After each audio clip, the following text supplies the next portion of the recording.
Hi, my name is Brian Bosch. I'm a level designer working on Planetside 2. Planetside 2 is an MMO FPS that's focused on the struggle between three unique empires vying for control over territory and resources on a distant alien world called Araxis. The first empire that we'll take a look at is the Terran Republic. These guys are a highly refined military machine. They've been in the oppression and police state business for a long time. You can tell by looking at their gear, it's got a very refined and well-polished appearance.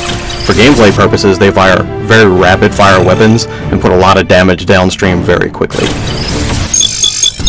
The first rebel empire to break away from the Terran Republic is the New Conglomerate. These guys have a much more piecemeal and repurposed look to their gear. It's a lot more boxy. For gameplay purposes, they fire a little bit slower, but they hit a lot harder. And the second empire to break away from the Terran Republic are the Vanu Sovereignty. These guys actually found alien technology on the world of Araxis and have incorporated that into their arsenals. As such, they'll fire energy weapons and use a higher level of technology on their vehicles that the other two more conventional empires just don't have access to.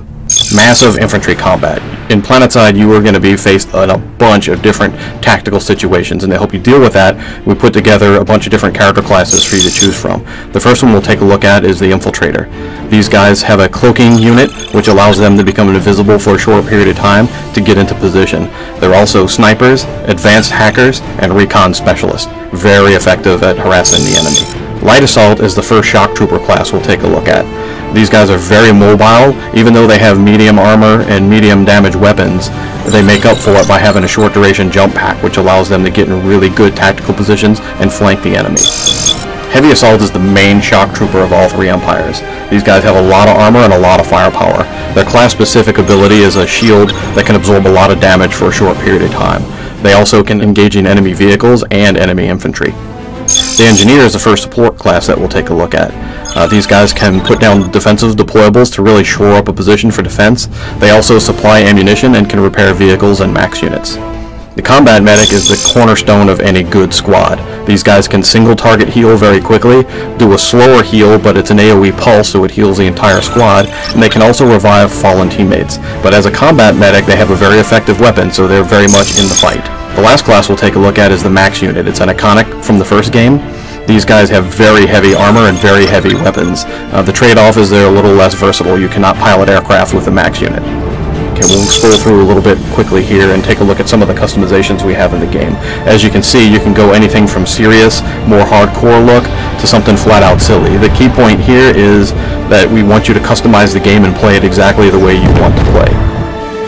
A huge-ass vehicle combat. Much like the massive infantry combat, you're going to find yourself in a bunch of different tactical situations, so we've built a bunch of vehicles to help you deal with those. To the right is the Flash. It's a one-person transport, very fast, very agile, and the larger one in the back is the Sunderer. That holds an entire squad and is designed to get your troops to the front line safely. Each empire will have its own specific tank that's unique to that empire, and these are the main battle tanks. You can see all three of them here.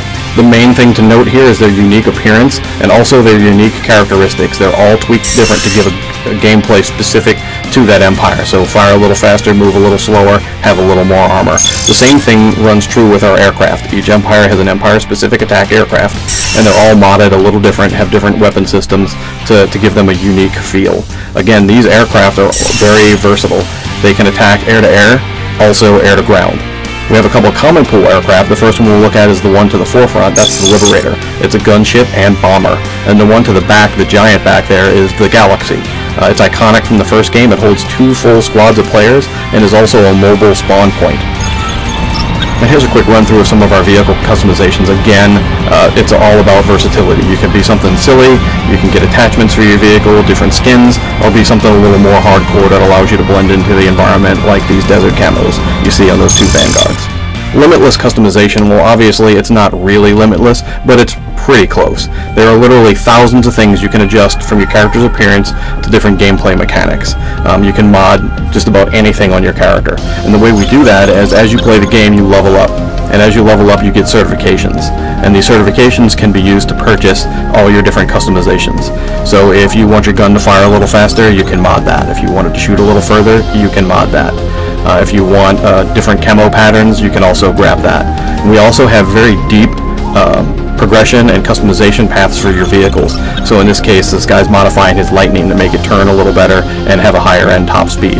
Unprecedented team play. Well, as you can imagine, the massive storm of chaos that's thousands of players fighting on the same continent, we wanted to give you some solid team tools to stay together as a cohesive unit. So we built a 10-man squad, which the squad leader can actually give assignments to his team to keep them on target. You can coordinate uniforms to be the elite Zebra squad here if that's what you want to do. 3 squads can form up to a platoon, so you can have up to 30 players on the same mission attacking the same target, all organized together. We also have a more permanent grouping. We call that outfits. In other MMOs, it's called guilds. But it's a permanent group of friends that team up and take down the enemy together. Now, beyond the game, we've worked really hard to incorporate a bunch of different features to sort of build an ecosystem to keep you connected with what's going on in the game without you actually having to be in the game. And the first thing we'll take a look at is our player website. It's got very deep stat tracking. You can really track just about anything on your character. Anything that you've ever done will be tracked here real time. So you can check how you perform with a weapon before and after you modded it. You can compare yourself to your friends or any other player in the game to see how well you're doing comparatively. One thing that is unique on our stat site that you won't see in other games is because we are a persistent world, you can actually go to the Planet Status tab and take a look at what's going on your home server at that time. You can see who's online, who owns what territory, and basically what's going on in the game. We'll also have a couple of apps coming out for iOS and Android devices. The app does just about everything the website does. It allows you to go in and really dig deep into the stats and do comparative analysis on anything you'd like to take a look at. But one thing it has that's unique that I really like is it has a voice modification in there, so you can actually dial into the VoIP that's built into the game and talk to your friends live through your phone. And I think that's really neat. Thanks for watching. Make sure to like us on Facebook, follow us on Twitter, and I'll see you on Araxis.